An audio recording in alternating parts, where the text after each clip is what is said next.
महाभारत का भयंकर युद्ध चल रहा था। लड़ते लड़ते अर्जुन रण क्षेत्र से दूर चले गए थे। अर्जुन की अनुपस्थिति में पांडवों को पराजित करने के लिए द्रोणाचार्य ने चक्रव्यूह की रचना की। अर्जुन पुत्र अभिमन्यु चक्रव्यूह भेदने के लिए उसमें घुस गए। उसने कुशलतापूर्वक चक्रव्यूह के 6 चरण भेद दिए, लेकिन 7वें चरण में उसे दुर्योधन, जयद्रथ आदि 7 महारथियों ने घेर लिया और उस पर टूट पड़े। जयद्रथ ने पीछे से निहत्थे अभिमन्यु पर जोरदार प्रहार किया। वह वार इतना तीव्र था कि अभिमन्यु उसे सहन नहीं कर सका और वीरगति को प्राप्त हो गया। अभिमन्यु की मृत्यु के समाचार सुनकर अर्जुन क्रोध से पागल हो उठा। उसने प्रतिज्ञा की कि यदि अगले दिन सूर्यास्त से पहले उसने जयद्रथ का वध नहीं किया तो वह आत्मदाह कर लेगा। जयद्रथ भयभीत होकर दुर्योधन के पास पहुंचा और अर्जुन की प्रतिज्ञा के बारे में बताया। दुर्योधन उसका भय दूर करते हुए बोला, चिंता मत करो मित्र, मैं और सारी कौरव सेना तुम्हारी रक्षा करेंगे। अर्जुन कल तुम तक नहीं पहुंच पाएगा, उसे आत्मदाह ही करना पड़ेगा। अगले दिन युद्ध शुरू हुआ। अर्जुन की आंखें जयद्रथ को ढूंढ रही थी, किंतु वह कहीं नहीं मिला। दिन बीतने लगा। धीरे धीरे अर्जुन की निराशा बढ़ती गई। यह देख श्री कृष्ण बोले, पार्थ, समय बीत रहा है और कौरव सेना ने जयद्रथ को रक्षा कवच में घेर रखा है, अतः तुम शीघ्रता से कौरव सेना का संहार करते हुए अपने लक्ष्य की ओर बढ़ो। यह सुनकर अर्जुन का उत्साह बढ़ा और वह जोश से लड़ने लगे, लेकिन जयद्रथ तक पहुंचना मुश्किल था। संध्या होने वाली थी तब श्री कृष्ण ने अपनी माया फैला दी। इसके फलस्वरूप सूर्य बादलों में छिप गया और संध्या का भ्रम उत्पन्न हो गया।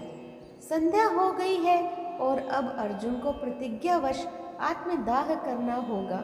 यह सोचकर जयद्रथ और दुर्योधन खुशी से उछल पड़े।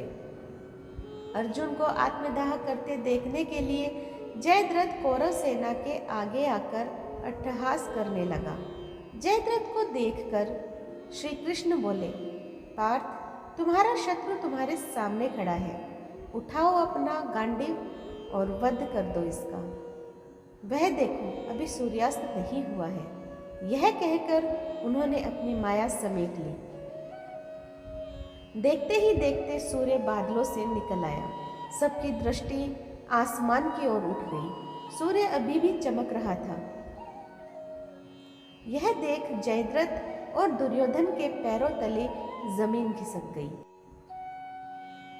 जयद्रथ भागने को हुआ, लेकिन तब तक अर्जुन ने अपना गांडीव उठा लिया था।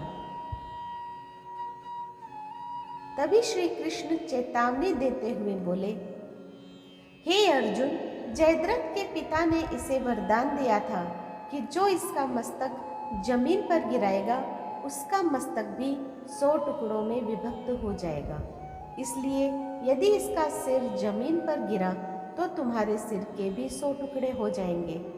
हे पार्थ, उत्तर दिशा में यहाँ से 100 योजन की दूरी पर जयद्रथ का पिता तप कर रहा है। तुम इसका मस्तक ऐसे काटो कि वह इसके पिता की गोद में जाकर गिरे।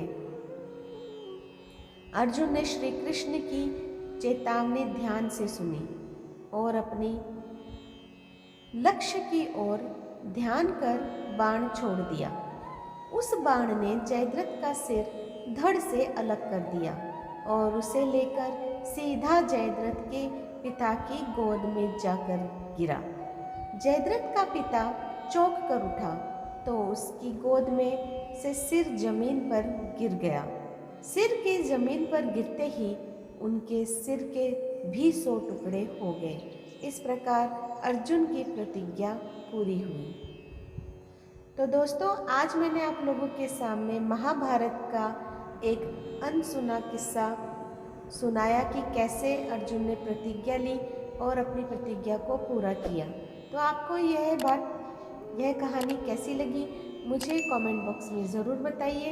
और जो लोग मेरे चैनल पर नए हैं प्लीज़ सब्सक्राइब कर दीजिए, लाइक कीजिए, शेयर कीजिए अपने दोस्तों और परिवार में और इसी तरह मेरा सहयोग करते रहें। धन्यवाद।